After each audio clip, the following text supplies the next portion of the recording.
Hello friends, हूँ doctor गंभीर चौहान। आज આપણે વાત કરીશું આપણા આહાર અને વિહાર વિશે।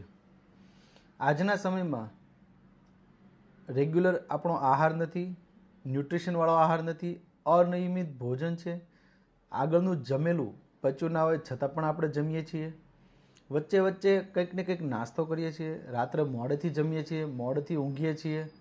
આ દરેક વસ્તુ આપણી બાયોલોજિકલ સિસ્ટમને બગાડે છે અને આખરે આપણી ઇમ્યુનિટી ડાઉન થાય છે અને ઓટો ઇમ્યુન જેવા રોગો અત્યારે આપણા ઉપર હાવી થઈ જાય છે, જેમાં સફેદ ડાઘ, સોરાયસિસ, માથામાં ઉંદરી પડવી, લેકન પ્લાનસ, આ બધા રોગો એવા છે કે જેમાં આપણે દવા લઈ લઈને થાકી જઈએ પરંતુ સારા થતા નથી અને સારા પણ થાય છે તો બહુ લાંબી પ્રોસેસ છે। માટે તમે જુઓ તો આજે 5 થી 15 વર્ષના છોકરા ચામડીની દવા લે છે, સફેદ ડાઘ જેવા। 15 થી 25 વર્ષના છોકરા વાળ ખરવાની દવા લેવા મળ્યા છે। 25 વર્ષ પછી નવદંપતીઓને સંતાન પ્રાપ્તિ નથી થતી। 35 થી 45 વર્ષમાં લીવર અને કિડનીના રોગો આવવા મળ્યા છે અને 45 પછી હૃદયના રોગો આવે છે, એટેક આવે છે અને મૃત્યુ પણ પામે છે।